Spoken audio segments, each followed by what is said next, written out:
क्या ऐसा ही ये गर्भ संस्कार का वैल्यूज़ आज के तौर पर जो नए पिता बनते हैं, जो नए फादर बनते हैं, मेरे हिसाब से उनको भी कहीं ना कहीं थोड़ा बहुत तो डिप्रेशन आता होगा, तो क्या गर्भ संस्कार के रिचुअल्स मेंस हेल्थ को भी हेल्प कर सकते हैं? It is not dangerous as long as आपकी बॉडी फिट है। और बहुत सारे मेरे पार्टिसिपेंट्स ने शेयर किया है कि 20 मिनट में डिलीवरी, हमको तो पता भी नहीं चला, हम अंदर गए, अभी सोच ही रहे थे कि अभी बच्चा आएगा, हाँ हो गया, बच्चा तो पैदा भी हो गया। तो इसके लिए भी मतलब अब घर के बड़े बुजुर्ग, वैसे ही प्रेगनेंसी आती है तो कोई आपको एक धार्मिक किताब दे देते हैं। मैं ये नहीं बोलूँगी आप घंटों बैठ के पढ़िए। क्या गर्भ संस्कार से नेचुरल बर्थ भी पॉसिबल है? बिल्कुल पॉसिबल है। क्या होता है अभी आजकल, जो मैं बार बार पूछती हूँ, कई गर्भवती महिलाओं को पूछती हूँ, सबसे ज़्यादा आपको डर किस बात का लग रहा है? तो डर ये है कि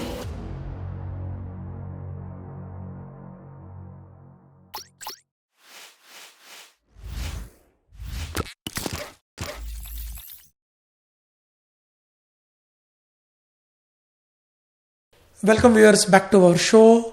और ये जो हमारा एपिसोड 2 है, ये है गर्भ संस्कार पर होने वाला है। प्रेगनेंसी और प्रेगनेंसी के रिलेटेड जो नए कपल्स को जो जो चैलेंजेस आते हैं और जो जो मन में भय सवाल होते हैं, उसके लिए हमने एक पहला एपिसोड बनाया। अगर आपने देखा नहीं होगा तो हमारी उस एपिसोड की लिंक इन डिस्क्रिप्शन है, क्लिक कीजिए, उसे ज़रूर देखिए। आई एम श्योर उससे आपको काफ़ी ज़्यादा हेल्प होगी। लेकिन ये जो हमारा आज का जो एपिसोड होने वाला है, ये है गर्भ संस्कार और कैसे गर्भ संस्कार के माध्यम से आप अपना बेबी डिजाइन कर पाओगे। So see you on this episode. Social media पे बहुत सारा गर्भ संस्कार के बारे में अभी बताया जा रहा है। मैं भी आपके सामने एक सोशल मीडिया के माध्यम से ही अभी ये बात कर रही हूँ। हर कोई जो कुछ भी बोल रहा है अपनी ओर से सब सही है, पर जब हम थोड़ा इधर से थोड़ा उधर से लेके कुछ टेक्निक्स को इकट्ठा करके प्रैक्टिस करने की कोशिश करते, शायद हमें वो रिजल्ट्स नहीं मिलते जो हम देख रहे थे। करेक्ट। और फिर हम इस नतीजे पे पहुँचते हैं कि ऐसा कुछ नहीं होता है।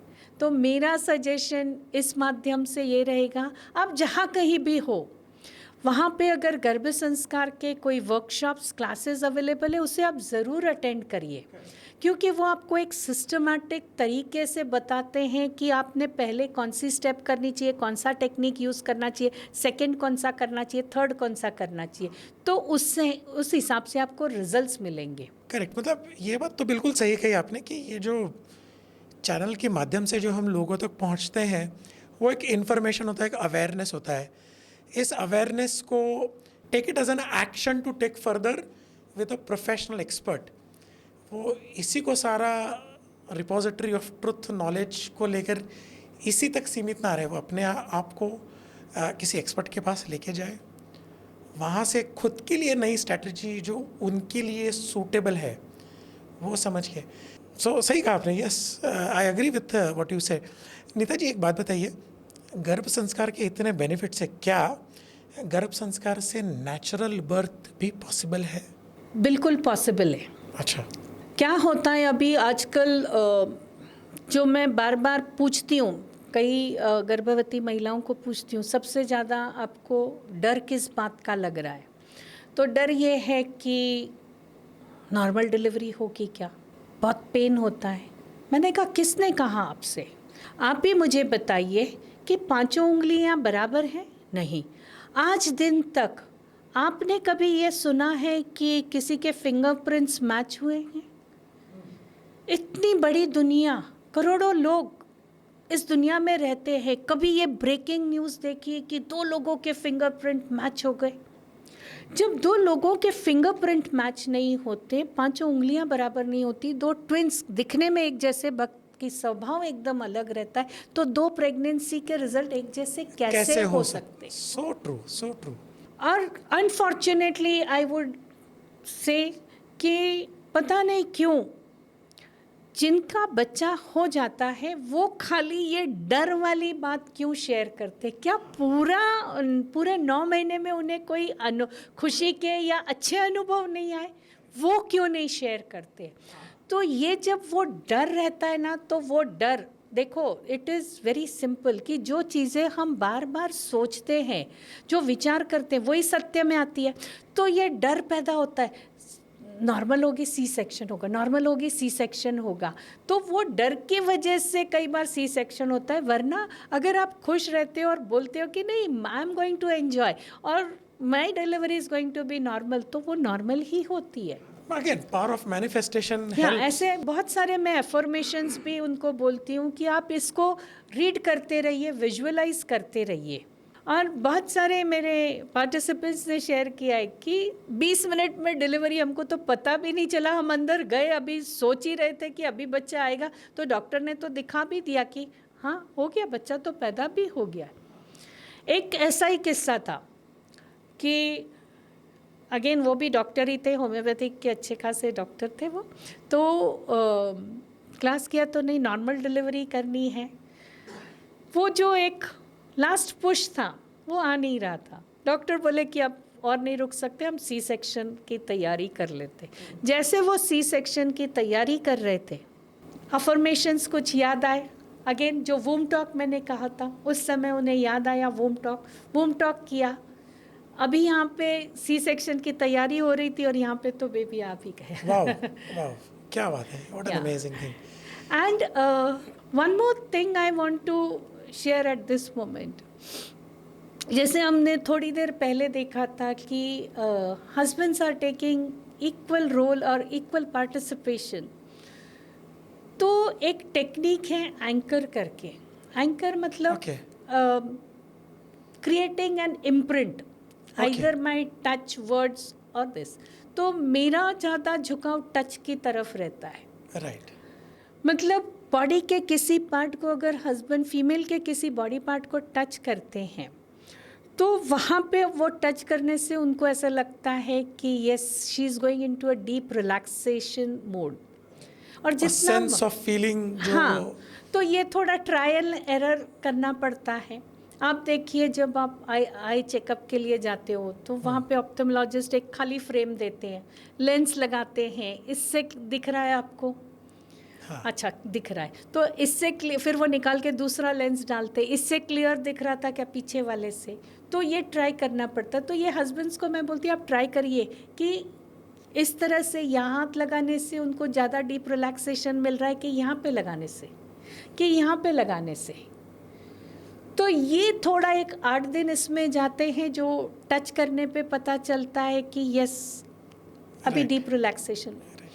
तो ये जिन्होंने इसको अपनाया, इसको प्रैक्टिस करी, उनका ही शेयरिंग है। क्योंकि अभी इंडिया में भी बहुत सारे जगहों पे गायनेकोलॉजिस्ट हस्बैंड्स को अंदर आने देते हैं during the time of delivery कि आपका सपोर्ट रहने दीजिए। तो एक पार्टिसिपेंट ने वही शेयर किया कि एक लास्ट पुश चाहिए था, तो वो हो नहीं रहा था एंड लिटरली जैसे कि गिव अप कर दिया कि अब इससे ज़्यादा नहीं होगा। तो बोले ये एंकर मुझे याद आया और जैसे ही मैंने हाथ उधर रखा, she went into deep relaxation state and the delivery was done. So such a lovely stories, you know, such a lovely stories. मतलब लोगों को सुनने में क्या लगता है, हैव नो आइडिया, बट ये रियलिटी है। ये सारे जो एक टच से जो पॉजिटिव हार्मोन्स जो होते हैं, जो रिलैक्स करते हैं, स्पेशली उस महिला को जो एक दर्द से गुजर रही है, वो टाइम पे लेबर का टाइम, एक दर्द का टाइम थोड़ा होता है और उससे गुजर रही है, और वो एक सिर्फ टच के सेंस से अगर उसको रिलैक्स हो रही है, वो रिलैक्सेशन काउंटर करता है to push a baby out. What a lovely feeling. I mean, it's a great stories. Yeah, and Tushar ji, just imagine, see, I get goosebumps when I share few things. क्या ये सिर्फ pregnancy में काम आने वाली technique है? नहीं, बाद में भी तो वो आफ्टर ऑल महिला है, ह्यूमन बीइंग है, जीवन साथी है, कभी भी वो अपसेट होगी तो इनको ज़्यादा कुछ एक्सप्लेन नहीं करना पड़ेगा, ये खाली उनका हाथ ऐसे रख देंगे ना तो भी वो रिलैक्स हो जाएगी। मैं हमेशा तेरे साथ हूँ। That is the sense basically. I'm there. Yeah, don't worry. We are there. We are together. Yeah. Correct. Everything will be okay. Without saying a word, ये मैसेज चला जाता है। So that touch is basically a transforming a message. Yes. That don't worry, we will manage it. I'm there. We both will win. Yes. Wow, what a fantastic! I mean, what a fantastic message. I'm so excited to listen to such experiences that you're sharing, and they are so true, I would say. वाह, amazing. Nita ji, एक बात बताइए फिर, इतनी सारी गजब कहानियाँ जो आप बता रहे हो, इनमें से मस्ट फॉलो रिचुअल्स गर्भ संस्कार के कौन से हैं? Must follow rituals for me it is, एक तो सुबह आप सन में बैठिए। राइट। अगेन मैं सुबह सुबह उनको बोलती हूँ कि आप एक पॉजिटिव सेंटेंस खाली लिखिए, I am happy. This Okay. Is compulsory. And Tushar ji, मेरा तो कहना है कि अपार्ट फ्रॉम वूम टॉक, आप जो भी टेक्निक्स इस दौरान सीखते हो, आपकी पूरी लाइफ में वो काम आने वाले, अगर True. आप यूज़ करते हो तो। अभी आई एम हैप्पी जब आप लिखते हो, I recommend to write, if you are a right handed तो 7 बार सीधे हाथ से, 7 बार उल्टे हाथ से, फिर 7 बार सीधे हाथ से। उसके पीछे साइंस है।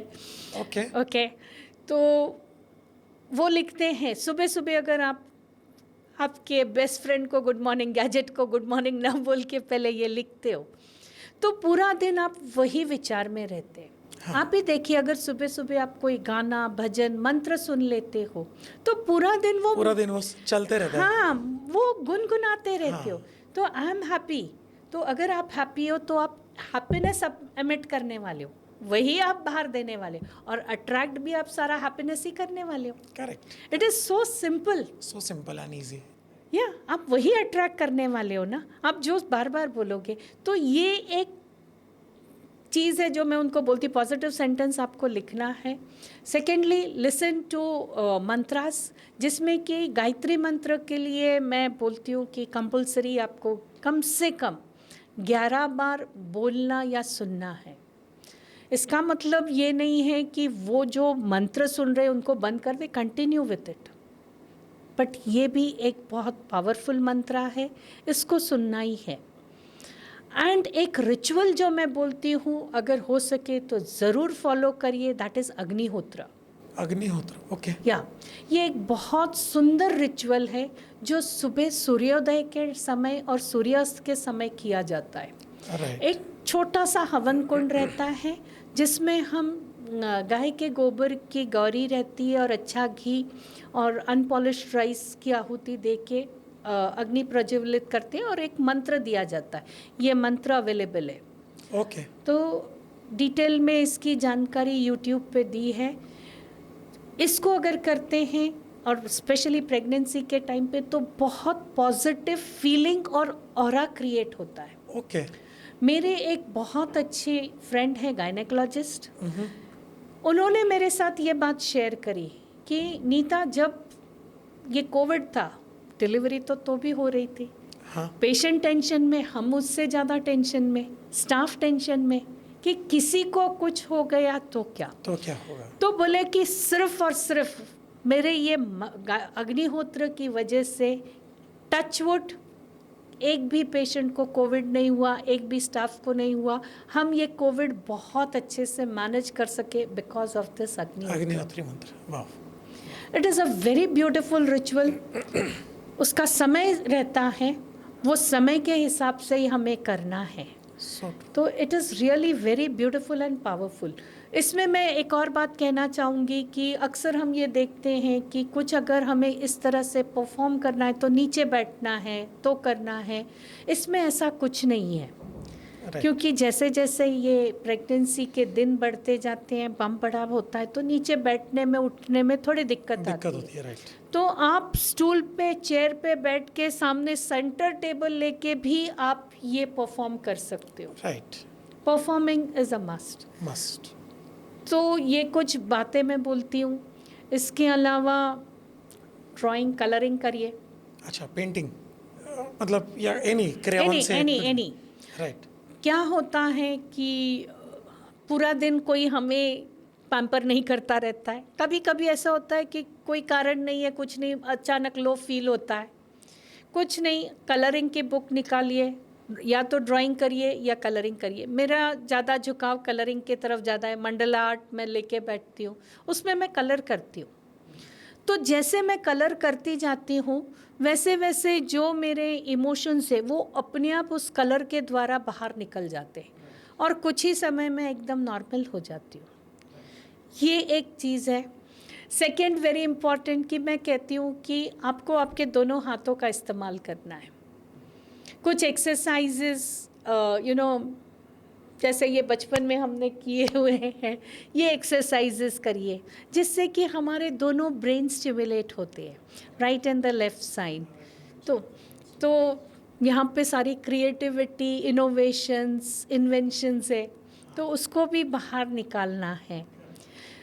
मतलब अगर हमारे को अपने आप को गैजेट से या स्क्रीन से दूर रखना है तो कुछ एक्टिविटीज चाहिए। ट्रू। आजकल सब कोई सब इतना कुछ ज़्यादा बस वो छोटी गैजेट सी के स्क्रीन में साथ, फंसी हुई हाँ। जिंदगी है। और जब ये कहा जाता है कि इससे आपके गर्भ में पल रहे बच्चे को इट्स डेफिनेटली फ़ायदा तो होता ही है, तो वो महिलाएं और ज़्यादा इसको प्रैक्टिस करती है। तो ऐसे ये छोटी छोटी एक्टिविटीज़ जैसे उनको समय मिलता है करते जानी चाहिए। बुक रीडिंग के लिए भी मैं बहुत इंसिस्ट करती हूँ वाओ। कि today's readers are tomorrow's leaders. Leaders, absolutely, and that's so absolutely truth, you know, कि जो पढ़ेगा वो बढ़ेगा, जो पढ़ेगा वो ही चलाएगा दुनिया। And that is so nice, I mean wonderful. तो इसके लिए भी मतलब अब घर के बड़े बुजुर्ग, वैसे ही प्रेगनेंसी आती है तो कोई आपको एक धार्मिक किताब दे देते हैं, उसे आपको जितना भी पढ़ना है, मैं ये नहीं बोलूँगी आप घंटों बैठ के पढ़िए, भले आप 2 पेजेस पढ़िए, बट दिल से पढ़िए, खुशी से पढ़िए, तो उसका इफेक्ट होगा, वरना नहीं होने वाला है। कोई भी एक्टिविटी, इट कैन बी, हाँ। और ये एक्टिविटीज़ भी जो भी मैं बोल रही हूँ, फोर्सफुली करोगे तो कुछ भी नहीं मिलने वाला है। Do it happily. और ऐसे में कोई बेड टाइम स्टोरीज भी होती है, मतलब गर्भ संस्कार के कुछ पार्ट्स होते हैं ऐसे कि रात को जब सोने से पहले कुछ बातें करो, या जैसे आपने टच वगैरह की बात कही हाँ, थी। तो bed time stories a must मैं बोलती हूँ। Why bed time stories a must, पहले उसके ऊपर थोड़ा सा मैं आपको बताना चाहूँगी कि हमारे 2 माइंड है, conscious and the subconscious mind. Conscious mind हमारा जब हम जागते हैं तब काम करता है, सबकॉन्शियस माइंड 24 घंटे काम करता है। और ये देखा गया है और ये पाया है कि सबकॉन्शियस माइंड है, जब हम सोने लगते हैं ना, सोने जाते हैं, तब बहुत ज़्यादा एक्टिव हो जाता है। और उस समय कानों में से जो कुछ भी अंदर जाता है तो वो लॉन्ग टर्म या परमानेंट मेमोरी रहता है। तो स्टोरी बुक्स में मेरा सजेशन रहता है, अगर आपको रीडिंग की आदत नहीं है और मैं बोलूँगी बड़ी बुक पढ़िए, तो आप तो बोर हो जाओगे और आप कोई भी बुक नहीं रीड करोगे। तो जो एविड रीडर्स नहीं है उनके लिए मेरा सजेशन है, स्टार्ट विथ पंचतंत्रा स्टोरीज़। बहुत अच्छे हैं, 2-3 पेज में वो स्टोरी ख़त्म हो जाती है। मॉरल वैल्यू भी है उसमें, एनिमल्स हैविंग ह्यूमन वैल्यूज़, वो हमें मिलता है। और जैसे जैसे आपको ये स्टोरीज़ में अभी धीरे धीरे इंटरेस्ट आता है तो read books of great leaders. एक शिवाजी महाराज की बुक मैं ज़रूर रिकमेंड करती हूँ, क्योंकि हर पेरेंट को, मतलब जो बच्चा गर्भ में पल रहा है, दोनों माता पिता को यही चाहिए रहता है कि मेरा बच्चा इंटेलिजेंट हो, ब्रेव हो, लविंग हो, एंटरप्रेन्योरशिप हो उसमें। तो बहुत सारी क्वालिटीज़ उनको ऐसे लगता होनी चाहिए। तो ये क्वालिटीज़ काफ़ी हद तक मैंने शिवाजी महाराज में देखी है, तो मेरा रिकमेंड रहता है रीड करिए। और इसके लिए मेरा सजेशन रहता है कि हस्बैंड लोगों ने रीड करना चाहिए। Again I will come back to what I said before, baby is very close to father's voice. If stories shlokas said by father makes a very big impact on the baby. Daddy to be should tell the story. Yes, daddy to be should tell the stories. Read करिए, जो भी अगर stories है तो read करके छोड़ दीजिए। कुछ आप बड़ी बुक रीड करें तो 3-4 पेजेस आप रीड करिए। अगेन इसके साथ भी एक किस्सा मैं आपके साथ शेयर करना चाहूँगी। एक पार्टिसिपेंट काफ़ी समय के बाद कंसीव किया, तो ये सेशंस मेरे चल रहे थे, तब मैंने बोला बुक रीड करने के लिए। तो दोनों हस्बैंड वाइफ बहुत खुश हुए कि आपने शिवाजी महाराज के लिए बोला, हम दोनों तो ये बुक कई बार रीड कर चुके हैं। तो मैंने कहा वो आपने पहले रीड करी, अभी आप प्रेगनेंसी के लिए। तो क्या होता था कि रात को जैसे ही वो सोने बेड के ऊपर जाते थे तो ये हस्बैंड रीड करते थे ये स्टोरी शिवाजी महाराज के बारे में, और ये सिलसिला कुछ दिनों तक चलता रहा। फिर अचानक इनको नासिक से बाहर जाना पड़ा किसी काम के लिए, तो वो रात को स्टोरी टाइम नहीं हुआ। सुबह सुबह ये पार्टिसिपेंट मुझे फ़ोन करते हैं कि आपको पता है क्या, बेबी ने पूरी रात सोने नहीं दिया, इतनी हलचल मच रही थी, क्या करूं, डॉक्टर के पास जाऊं। मैंने कहा नहीं रुको, हलचल हो रही है तो it is a good sign, नहीं हो रही है तो दैट इज समथिंग टेंशन। मैंने कहा कल कुछ अलग एनवायरनमेंट था घर का, कुछ ज़्यादा सुनने के लिए मिला या कुछ खुशी गम कुछ तो हुआ नहीं। बोले कोई भी नहीं, आपको तो पता है मैं बेड रेस्ट पे हूँ तो कोई आना जाना नहीं है, मम्मी भी वो सिंपल खाना दे रही है। मैंने कहा कुछ तो बदलाव हुआ है। बहुत देर तक वो सोचते रहे, फिर बोले खाली इतना ही था कि मेरे हस्बैंड बाहर गए हैं तो रात को स्टोरी रीड नहीं करी। I said there it is. मैंने कहा आज आप एक काम करना, आपके हस्बैंड को बोलना वो टाइम पे जो टाइम पे वो स्टोरी सुनाते थे वो टाइम पे कॉल करेंगे, आप स्पीकर ऑन कर देना और उनको बोलना शिवाजी महाराज का उनको जितना याद है या गूगल से भी थोड़ा बहुत रीड कर देंगे और बेबी को बोलना सुनो पापा बोल रहे हैं करके। जिस रात को ये सब किस्सा हो गया, उन्होंने वहाँ से कॉल किया, शिवाजी महाराज के बारे में बोला, उस रात वो बच्चा अच्छे से सोया। वाह वाह, what a story, what a story. मतलब I mean, it is amazing, it is amazing. Absolutely, absolutely. It's a goosebump, you know. I would honestly, ऐसे मुझे लगता है ऐसे कई किस्से हैं, लेकिन अभी तक लोगों के बीच ऐसे चैनल के माध्यम से या यूट्यूब के माध्यम से पहुँचे नहीं हैं. I don't know, are we one of those very rare who are trying to put these things across? कितने आपको सेंसिबल लगते हैं? I think you are the right decision maker, but these are true stories. If you are going through these phases, आपको try करना है, try करके देखिए. If you like it, that is the best thing. Certainly, I would say, take advice of गर्भ संस्कार expert to your local, पर ये try करके देखिए. There is no harm in trying this, correct? So this is amazing. ये बताइए, तो बच्चा जब पेट में है, ये सारा तो रेफरेंस तो अच्छा दे रहा है कि स्टोरी सुनी, स्टोरी को बाद अच्छी हुई, माँ से बॉन्ड हुआ, पापा से स्टोरी सुन रहा है. क्या गर्भ संस्कार का बेनिफिट बच्चे के जन्म के बाद बच्चे के भविष्य पे भी होता है क्या? बहुत ज़्यादा होता है. जैसे मैंने पहले भी कहा कि अगर यहाँ पे थोड़ी गर्भ में जब बच्चा है तब थोड़ी मेहनत कर ली, तो बाहर आने के बाद आपको 20% ही पेरेंट्स को मेहनत करनी पड़ती है. और ये देखा गया है, बहुत सारे पेरेंट्स ने शेयर किया कि जो भी बातें हम लोग जो सुनते थे या बातें करते थे बच्चे के साथ, जो भी एक्टिविटी करते थे, बाहर आने के बाद बच्चा बहुत अच्छे से वो सब चीज़ें परफॉर्म कर पा रहा है. अभी जैसे मैंने आपको बोला, happy mother gives birth to happy child. तो कोविड के दौरान की बात है, उस समय तो हैप्पी रहना बहुत मुश्किल था. It was very difficult, not difficult, very difficult for all of them. But thanks to online platform, zoom के माध्यम से काफ़ी सारे लोगों तक पहुंच पाए थे, वर्कशॉप चालू थे. तो ये जो मेरी एक लाइन थी, एक कपल पार्टिसिपेंट, उन्होंने इसको बहुत अच्छे से अपने दिमाग में बिठा लिया था. बोले इतनी विकट परिस्थिति थी बट फिर भी हम दोनों खुश रहते थे कि happy parents give birth to happy child. तो वो बच्ची आज, मतलब मैं देखती हूँ उसको, इतनी खुश रहती है. जब वो 1.25 साल की थी, आप इमेजिन करिए, 1.25 साल की बच्ची, कुछ टेक्निक्स उनको जो मैंने सिखाई थी गर्भ में रहते, उन्होंने जिसको इम्प्लीमेंट किया था, माता पिता उसको 8 दिन के लिए छोड़ के अच्छे से फॉरेन घूम के आए, अब्रॉड जाके बहुत अच्छे से आए. बच्ची ने बिल्कुल तंग नहीं किया, बहुत, हाँ, दादा दादी के पास बहुत कोऑपरेटिव. बोले मुझे याद नहीं है कि मुझे कभी ये बोलना पड़ा किसी को कि मेरी बच्ची मुझे बहुत तंग करती है, छोड़ती नहीं है, रात भर जगाती है. बोले इसका सिर्फ और सिर्फ श्रेय मैं उसको, उन बातों को देती हूँ कि जब वो गर्भ में थी तब मैंने बहुत सारी टेक्निक्स फॉलो की है और आपने जो जो बोला वो मैंने सारा इम्प्लीमेंट किया है. Values taught before are helping them later. So nice. मतलब अभी जैसे शुरुआत हमने की थी डिज़ाइनर बेबी से, तो उसके संदर्भ में मैं थोड़ा सा और ऐड करूँगी.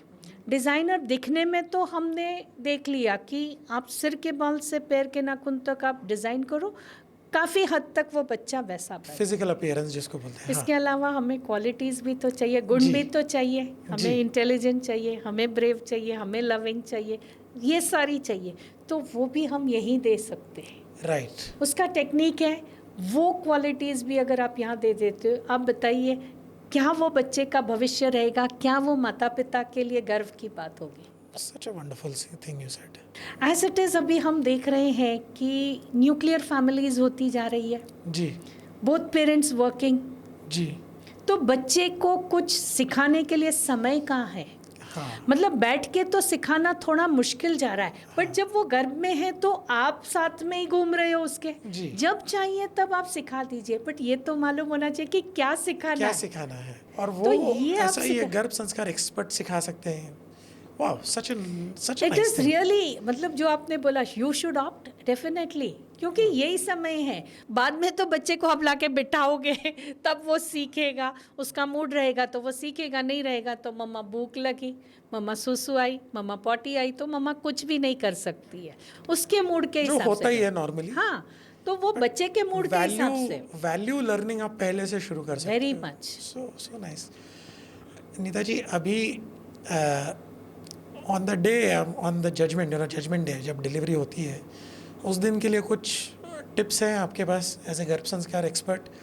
क्या टिप्स दे सकती है on the day of delivery? It's a judgement day, होने वाला है, कैसे होने वाला है, क्या होने वाला है, वो एक स्ट्रेस रहता है हर महिला के लिए जो ये दौर से गुजरती है। उसके हस्बैंड को भी वही स्ट्रेस होता है, जो mom to be and dad to be, they both are into a mind के भैया you know how things are going to be, पता नहीं डॉक्टर क्या बोलेंगे, ये क्या बोलेंगे, क्या रिपोर्ट आई। कोई ऐसा कोई रिचुअल है उसके लिए कि आप एज अ फाइनल टिप्स दे सकते हो उसके लिए? फाइनल टिप मेरे लिए यही रहेगी, जस्ट रिलैक्स। आप जितना रिलैक्स रहोगे उतनी चीज़ें आसान होती जाएगी। मतलब एक पार्टिसिपेंट हमारे, मतलब उनके लिए तो हैट्स ऑफ एंड सैल्यूट बोलूँगी मैं। 16 जैन को उनकी डिलीवरी हुई है। आप यकीन नहीं मानोगे तुषार जी, 14 को जाके जो हमारे यहाँ भारत में हम लोग संक्रांत मनाते हैं, काइट फ्लाई करके आई, मोटरसाइकिल पे घूमती रही। बोले मैंने वूम टॉक करके रखा है कि बेबी हम ये सब एंजॉय करेंगे और डिलीवरी आराम से होने वाली है, within 20 minutes we will be meeting each other.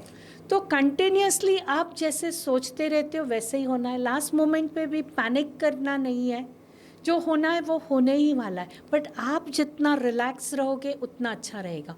और ऐसे समय पे मैं बोलती हूँ कि जो 9 महीने आप कोई म्यूज़िक, मंत्रा, कोई श्लोक, कुछ भी आप सुन रहे, कोई सॉन्ग सुन रहे हैं जो आपके दिल के बहुत करीब है, वो उस समय प्ले करिए, क्योंकि अभी मोबाइल छोटा रहता है, आप लेबर रूम में भी लेके जा सकते, वो प्ले करिए।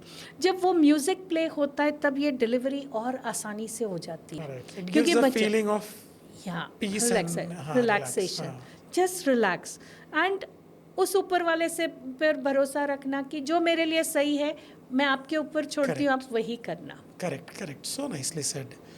और जैसे हमने गर्भ संस्कार के रिचुअल्स ड्यूरिंग प्रेगनेंसी के देखे, कंसीव से पहले, during conception, on the day of delivery, क्या गर्भ संस्कार के rituals after the baby is born भी होते हैं और उसका भी कोई फ़ायदा होता है? और कैसे फिर, अगर है फ़ायदा है तो फिर माता पिता उसका कैसा सबसे ज़्यादा लाभ उठा सकते हैं?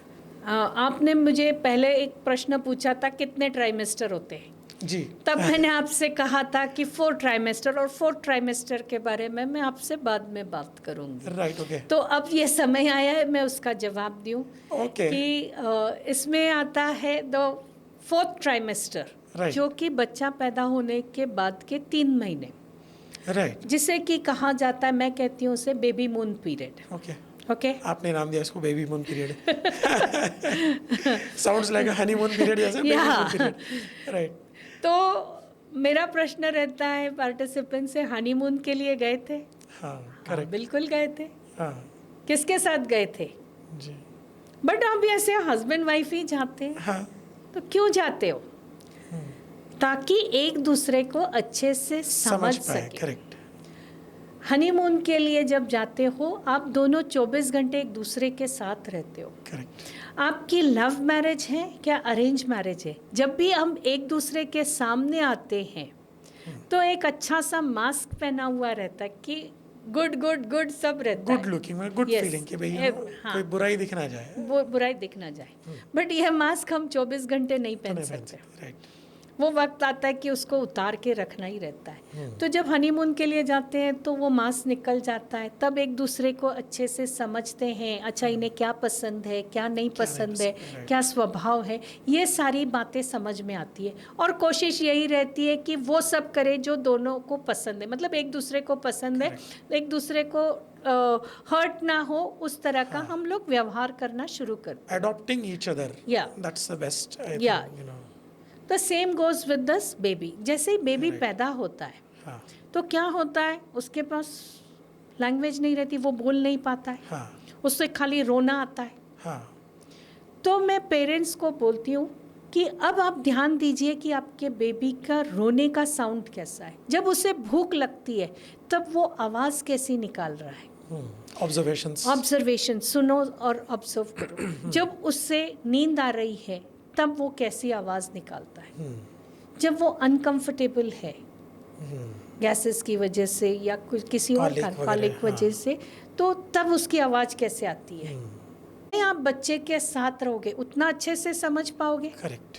तो इसके लिए कोशिश करना कि ज़्यादा से ज़्यादा समय दोनों पेरेंट्स बच्चे के साथ रहे, ताकि आपकी ये जर्नी जो पेरेंटहुड की है आप एंजॉय कर सके और बच्चा भी एंजॉय कर सके।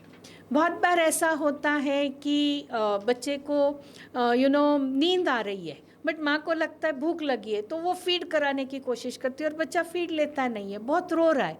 वहाँ बच्चा रोता है, यहाँ माँ रोना शुरू कर देती है। कितनी बार तो मुझे वैसे ही कॉल होते हैं, मैम बहुत रो रहा है, मैं क्या करूँ क्या करूँ, बहुत रो रहा है बच्चा मेरा, बहुत रो रहा है, मैं क्या करूँ। हाँ तो अगर हम ये आवाज़ें पहचान लेते हैं तो बच्चे को समझने में जानने में आसानी होती है, बच्चे Right. के लिए भी और हमारे लिए भी। राइट।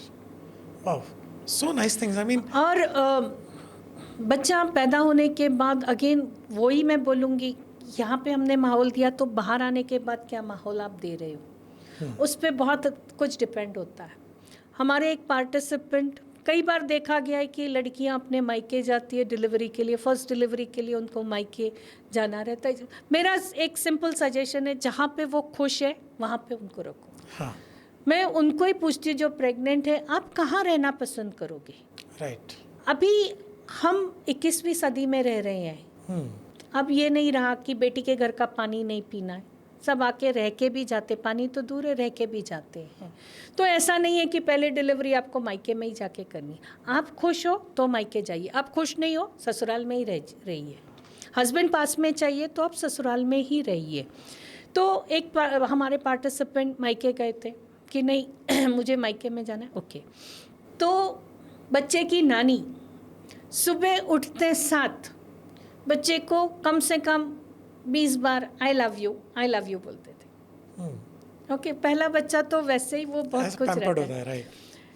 आप यकीन नहीं मानेंगे तुषार जी, 2 महीने के बाद ये बच्चा सामने से बोलता आई love you. It was so amazing कि एक 2 महीने का बच्चा आई लव यू बोल रहा है। आई मीन ये बहुत सत्य है कि बच्चा जो सुनता है वो इमिटेट करता है। I have seen that and I have experience that. Neeta ji, जैसे ये आपने ये जो बच्चे को आफ्टर बर्थ वाले जो संस्कार की बात कही, रिचुअल्स की, and that is so nice, you know. ये सारे एग्जांपल्स इतने इंस्पायरिंग है। मुझे लगता है अब जो लोग सुन रहे हैं हमारे चैनल को, हमारे चैनल के माध्यम से आपकी बातों को जो सुन रहे हैं, I am sure belief system उनका आज स्विच होगा धीरे धीरे।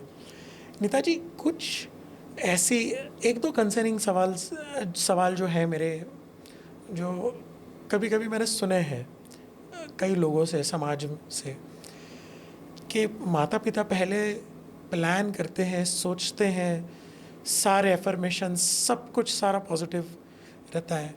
उन्होंने बिल्ड किया होता है, मानो पहला बेटा है, दूसरी बेटी चाहिए बेटी के लिए। आज तो वो ज़माना रहा नहीं कि भाई बेटा ही चाहिए या बेटी नहीं चाहिए, ऐसा कुछ नहीं है। तो कई जगह पर हमने देखा है कि बेटा है और अब हमको बेटी चाहिए। भगवान ने तो जो तय किया वो तो भगवान ही जानता है, लेकिन होता बेटा है, चाहिए बेटी थी। तो इनिशियल लेवल पे वो सडन वो साइकोलॉजिकल रिजेक्शन आ जाता है। क्या होना चाहिए, क्या करना चाहिए, क्या स्टेट है, यू नो, आई मीन इसको क्या जवाब दे सकते हैं ऐसे इसको? ऐसे कई बार मेरे पास भी आते हैं पेरेंट्स की, अभी तो पहला हमारा बेटा है, दूसरी बेटी हो गई तो हमारी फैमिली कंप्लीट हो जाएगी। पर मेरा उस समय उनको एक ही जवाब रहता है, आप ये मत सोचिए कि बेटी हो जाएगी तो फैमिली कंप्लीट हो जाएगी। जो उस ऊपर वाले ने आपके लिए सोचा है आपको वही मिलने वाला है।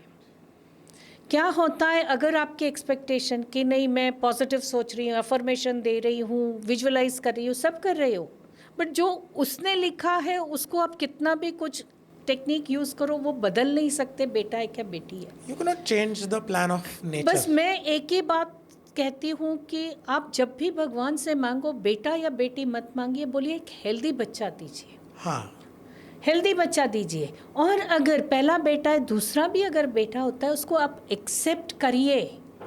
बाद में आप करने वाले हो, हर माता पिता अपने बच्चे को एक्सेप्ट करते, बट वो जो शुरू का पैदा होने के बाद का जो एक समय रहता है कुछ दिनों का, तब तक आपको वो अच्छा नहीं लगता, गिल्ट रहता है, फ्रस्ट्रेशन रहता है। तो वो सारी एनर्जी या वो सारे थॉट्स उस बेबी के पास भी जा रहे हैं।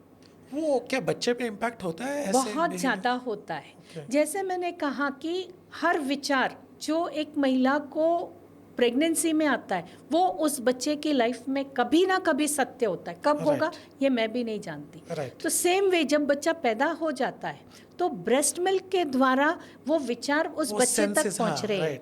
Okay. तो ये बच्चा आगे चल के आपको वो दर्द देने वाला, वो रिटर्न आएगा, राइट? हाँ। और कई बार ये भी होता है कि मतलब मुझे कभी कभी हैरानी होती है कि कुछ बुजुर्ग आके मुझे पूछते हैं कि आपका कोर्स करने से बेटा पैदा होगा। मैंने कहा फिर तो बिल्कुल मत करना आप, राइट। ये आपके लिए है ही नहीं। तुषार जी एक बात याद रखिए, जो लोग मोती दान करते हैं ना, सिर्फ और सिर्फ उनके घर में बेटियां पैदा होती। वाह, हर कोई इतना नसीबवान नहीं रहता कि उनके घर में बेटी पैदा हो। Correct, so nicely said. उल्टा मैं कहूँगी कि जिनके घर में बेटियां पैदा होती है ना, डबल सेलिब्रेशन करिए। I can you know, I can really feel this. ये कहते हैं कि son is son till wife but daughter is daughter till life, and it is सच, I mean I can absolutely accept your emotions on this कि बेटियों का सुख, ऐसा नहीं बेटे बुरे हैं, ऐसा कुछ भी नहीं है। These are just lines, they are said, but the main importance is कि आज के ज़माने में बेटियां भी उतनी ही सशक्त हैं, उतनी ही समर्थ हैं, अपने माता पिता के लिए एक एसेट है वो।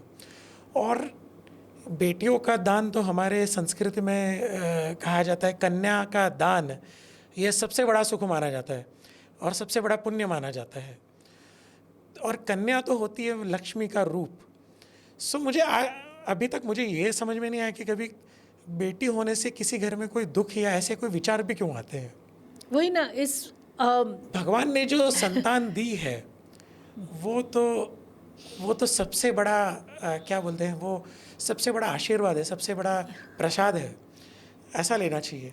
क्योंकि देखो आज के ज़माने में this is how I think, ये विषय पे जब कभी मैं किसी से चर्चा करता हूँ इस विषय में, साइंस और बायोलॉजी जो भी कहती है कि there is a you know relation of two people coming together, and वो उससे फिर you know the way sperm reacts with the foetus and XYZ what, ये ठीक है, मिलियंस हैं, उसमें से भी एक होता है, बट वो तभी होता है जब ऊपर वाले ने तय किया कि भाई चलो यस, बाकी मिलियंस के मिलियंस डिस्ट्रॉय होते हैं। So science is there, science भी भगवान ने ही बनाया है। साइंस ने भगवान को नहीं बनाया, भगवान ने ही साइंस बना के रखा है जिसको हम आज भी खोज रहे हैं। तो well I mean I get your point with this के जो भी संतान आपको भगवान ने दी है, पहली हो दूसरी हो या दोनों हो, आप बड़े खुशी खुशी उसको एक्सेप्ट कीजिए, And what a wonderful family that would be. Absolutely. I mean, that is amazing. So, yeah, thank you, thank you. Neeta ji, इस पे और एक लास्ट थोड़ा दिल छूने वाला प्रश्न आपको पूछ रहा हूँ. ये मेरे ख्याल से दोनों तरफ हो सकता है. पोस्ट नेटल डिप्रेशन ज़्यादातर केसेस तो सुने गए हैं महिलाओं के साथ होते हैं, नई माताओं के साथ होते हैं. क्या ये सत्य है? और अगर ये सत्य है तो इसको कैसे एनकाउंटर किया जाए, कैसे मैनेज किया जाए, कैसे इस डिप्रेशन से बाहर आया जाए? क्योंकि गर्भ संस्कार का रेफरेंस आपने अगर दिया है तो जैसे माता फील करती है बच्चे को वो मिलता है. माता डिप्रेस है तो बच्चा भी डिप्रेस होगा. तो इसको कैसे मैनेज किया जाए? और क्या डिप्रेशन पोस्टनेटल नए पिता को भी होता है क्या? ऐसा कोई केस है क्या? डिप्रेशन माता को ही ज़्यादा मैंने देखा है. तुषार जी, होता क्या है, 9 महीने अगेन मैं बोलूँगी अच्छा खासा बड़ा पीरियड रहता है. इस समय क्या होता है, प्रेगनेंसी रहती है तो वो गर्भवती स्त्री को, महिला को बहुत पैम्पर किया जाता है. आप क्या खाओगे, आप क्या पियोगे, आप आराम करो, आप काम नहीं करो, बहुत पूछा जाता है. पूरा दिन उसके नाम से ही शुरू होता है, इसको ये खाना है, इसको ये पसंद है, ऐसा करो, ऐसा करो, ऐसा करो. कंटिन्यूस 9 महीने चलता रहता है. और जिस दिन बच्चा पैदा हो जाता है उस दिन पूरा ये फोकस, ध्यान शिफ्ट होता है बच्चे पे. तो क्या होता है, यहाँ पे एक बहुत बड़ा वैक्यूम क्रिएट हो जाता है. ये क्या हुआ? डिफ़िकल्ट होता है वो डाइजेस्ट करने के लिए. अब मुझे कोई पूछ नहीं रहा है मुझे क्या खाना है, मुझे क्या पसंद है, मुझे क्या करना है. तो ये लोनलीनेस का फीलिंग अचानक से आ जाता है. तो इसके लिए वो डिप्रेशन में जाती है. क्लास में आते तो मेरी कोशिश रहती है कि ये सबके साथ होता है, आपके साथ भी होने वाला है. आप मेंटली इसके लिए प्रिपेयर रहिए. जैसे मैंने कहा, गर्भ संस्कार सिर्फ महिलाओं के लिए नहीं है, अभी हस्बैंड वाइफ दोनों करते. इस समय मैं उन हस्बैंड्स को ये बोलती हूँ कि ये समय है कि आपकी वाइफ को सबसे ज़्यादा आपकी ज़रूरत है. जब सारी दुनिया वो बच्चे को लेके खुश हो रही है, हम भी खुश हो रहे हैं, उनको लेके सब पूछ रहे, कर रहे, उस समय आपका काम है आपकी बेबी को गले लगा के बोलना, don't worry, I love you and I am there with you. जितनी बार आप हो सकता उतनी बार ये एहसास उसे दिलाइए. बस आपका इतना बोलना भी उसके लिए काफ़ी हो जाता है. आप यकीन नहीं मानोगे कि जो सर्वे किया गया था, मैं काफ़ी महिलाओं से बातें करती रहती हूँ, तो एक निष्कर्ष ऐसा निकला था कि एक बैलेंस लिया है जिसमें यहाँ पे जो महिला है उनके माता पिता, भाई भाभी, बहन, सब पूरे रिश्तेदार, 20-25 रिश्तेदार इधर है. ये स्केल है और ये हस्बैंड है. आप देखिए ज़रा, that husband is equal to 25 family members. तो इनका इतना बोलना ही उसके लिए बहुत हो जाता है. तो ये जब उनको सपोर्ट करते हैं उसमें से वो बहुत आसानी से निकल आते डिप्रेशन में से. और अगेन सनलाइट का अगर हम इस्तेमाल करते हैं, जो हमने पहले भी देखा है, तो it helps you to overcome this depression also. Thank you Neeta ji, आपने बहुत बढ़िया तरीके से ऐसे कई सारी गुत्थियाँ सुलझाई आज, जो लोगों के मन में धारणाओं, गलत फैमिलियों से और कुछ चीज़ों को वो एक क्या बोलते हैं, रिचुअल्स ही टाइटल दे के रखा था उन्होंने. लेकिन साइंटिफिकली आपने इसको प्रूव किया आज कि कैसे गर्भ संस्कार एक एक एक बहुत ही प्रोवन पद्धति है. हाँ, मतलब मैं इस मौके पे ये आपसे ज़रूर कहना चाहूँगी कि गर्भ संस्कार मतलब ये नहीं कि आप पूरा दिन बैठ के पूजा पाठ करो, होम हवन करिए, संस्कृत के सारे श्लोक पढ़िए. जैसे जैसे इवॉल्वमेंट आता जा रहा है, चेंजेस होते जा रहे हैं, अकॉर्डिंग टू मॉडर्न टेक्नोलॉजी या मॉडर्नाइजेशन के हिसाब से ये गर्भ संस्कार का भी वर्कशॉप डिज़ाइन हुआ है. And it is very simple and easy to use.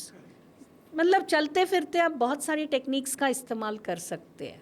Nita ji, जैसे आपने गर्भ संस्कार का संदर्भ लेकर नई माता के बारे में इतनी सारी बातें कही, उसको समर्थन मिले, उसको सपोर्ट रहे, पोस्ट नेटल डिप्रेशन भी उसका मैनेज हो जाए, इसके लिए क्या ऐसा ही ये गर्भ संस्कार का वैल्यूज़ आज के तौर पर जो नए पिता बनते हैं, जो नए फादर बनते हैं, मेरे हिसाब से उनको भी कहीं ना कहीं थोड़ा बहुत तो डिप्रेशन आता होगा. अचानक से एक रिस्पॉन्सिबिलिटी बढ़ जाना, एक प्रेशर जो इनविजिबल प्रेशर जो बिल्ड हो जाता है कि भाई बच्चा सही रहे, सफल रहे, सेफ रहे, जॉब भी देखनी है, टारगेट्स भी अचीव करने हैं। तो साइकोलॉजिकल डिप्रेशन, मेंस हेल्थ की भी अब बात काफ़ी ज़्यादा हो रही है। तो क्या गर्भ संस्कार के रिचुअल्स मेंस हेल्थ को भी हेल्प कर सकते हैं किसी जगह पर during this whole phase and after this phase? Absolutely, जब दोनों बैठ के ये प्रोग्राम करते हैं और टेक्निक्स फॉलो करते हैं तो उनको भी पता है। अभी जैसे हमने सेशन में देखा था, लिखिए आई एम हैप्पी। तो आई एम हैप्पी सिर्फ महिलाओं के लिए नहीं, माता के लिए नहीं है, पिता के लिए भी उतना ही है। मैं उनको भी कहती हूँ आप लिखिए। आप हैप्पी रहोगे तो अगेन हैप्पीनेस ही सब जगह एमिट करने वाले हो। आप जो कुछ करने वाले हो उसका असर तो बच्चे पे पड़ने ही वाला है।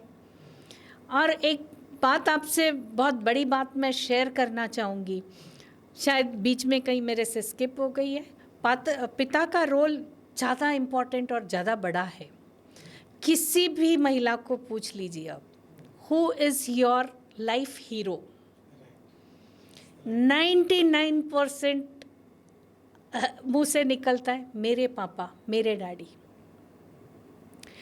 हर एक लड़की के लिए उसके पिता उसके हीरो है, और हर एक लड़का अपने पापा के पद चिन्हों पे ही पैर रख के चलता है। तो both ways father is impacting more the child. Depression आने के चांसेस है, बट देखा गया कि मेन अपने आप को मेंटली काफ़ी स्ट्रांग समझते कि अगर मैं कुछ डिप्रेस हो गया या मैं कुछ लो फील करने लग गया या मेरे मुंह से कुछ ऐसी बातें निकलने लग गई तो मेरी वाइफ उससे ज़्यादा परेशान हो जाएगी। तो वो अपने आप को कंट्रोल करते हैं। बट ये जो एक्टिविटीज़ है, जैसे हमने राइट एंड लेफ्ट हैंड की एक्टिविटीज़ कही, बुक की एक्टिविटीज़, बुक रीडिंग कहा, आई एम हैप्पी लिखने की एक्टिविटीज़, तो ये एक्टिविटीज़ जब करते हैं तो वो भी ये डिप्रेशन को ओवरकम कर सकते हैं। अभी देखिए बुक रीडिंग में क्या रहता है, बहुत सारी स्टोरीज रहती, मॉरल वैल्यूज रहते हैं। जैसे फॉर एग्जांपल मैंने आपको कहा था शिवाजी महाराज की, तो शिवाजी महाराज के लाइफ में क्या प्रॉब्लम्स नहीं थे, चैलेंजेस नहीं थे, बट उन्होंने ओवरकम किए। तो वो ओवरकम कर सकते तो मैं भी कर सकता। तो एक इनडायरेक्ट मैसेज जब हम रीड करते हैं तो हमें मिलता है। तो ये सारी बातें टू बी फादर्स को भी बहुत हेल्प करती है to overcome all these challenges. Such a lovely thing you said, such a lovely thing. Thank you very much Neeta ji. Last I am going to read some myth busters. मुझे confirm कीजिए myth क्या है, और इसका एक one liner अगर आप उसका फैक्ट चेक करा सकते हैं तो I will be very happy. So I am going to start a quick 5 rapid fire myth busters. एक गर्भवती स्त्री को दिन में 2 बार आप दिन में दुगना खाना चाहिए, क्योंकि वो दो जानों की परवाह कर रही है। बिल्कुल भी नहीं, 2 लोगों का खाना नहीं खाना चाहिए। It's absolutely myth. आप छोटे छोटे ब्रेक्स लीजिए और उसमें हेल्दी न्यूट्रिशनल फूड खाइए और अपने आप को अच्छे से हाइड्रेटेड रखिए। Nice. Exercise during pregnancy is dangerous? It is not dangerous as long as आपकी बॉडी फिट है। अगर आपका प्लाजेंटा वेल इन प्लेस है तो एक्सरसाइज ज़रूर करनी चाहिए। और आप रेगुलर कोई एक्सरसाइज करते हैं, जैसे आप जिम जाते हो, योगा जाते हो या स्विमिंग करते हैं, continue with those exercises but under the supervision of an expert and ask your gynaec first. आपके गायनेकोलॉजिस्ट को पूछिए, मुझे ये सब एक्सरसाइज का शौक है, क्या मैं कर सकती हूँ? करेक्ट। तो डेफिनेटली करिए। That makes sense. Otherwise simple walk is really very good. Excellent. गर्भ संस्कार ये सिर्फ एक धार्मिक परंपरा है, क्या ये मिथ है या क्या सत्य है? बिल्कुल, ये एक बहुत बड़ा मिथ है। राइट। ये बहुत सिंपल इजी टेक्निक्स है। अभी आपने बहुत सारे टेक्निक्स को सुना भी। मुझे बताइए कहाँ मैंने आपको बोला है कि बैठ के कुछ पूजा पाठ या मंत्र जाप करिए? चलते फिरते ही सब करना है। बच्चे कभी सुन नहीं सकते जब वो अंदर होते हैं, पेट के अंदर होते हैं, क्या ये सत्य मिथ है? ये बहुत बड़ा मिथ है। बच्चे सब कुछ सुनते हैं, और ये भी देखा गया है कि ये एक्सपीरियंस, मतलब एक पार्टिसिपेंट ने किया। ये थोड़ा बड़ा जवाब रहेगा मेरा कि अगर माँ खुश रहती है तो वो खुशी पूरी बच्चे तक पहुंचती, बच्चा खुश रहता है। माँ दुखी रहती है तो वो बच्चा भी दुखी रहता है। तो ये भी देखा गया और पाया गया है कि जिस व्यक्ति की वजह से माँ दुखी होती है, वो बच्चा जब पैदा हो जाता है उसका उस व्यक्ति के साथ कनेक्ट भी उतना अच्छा नहीं होता है।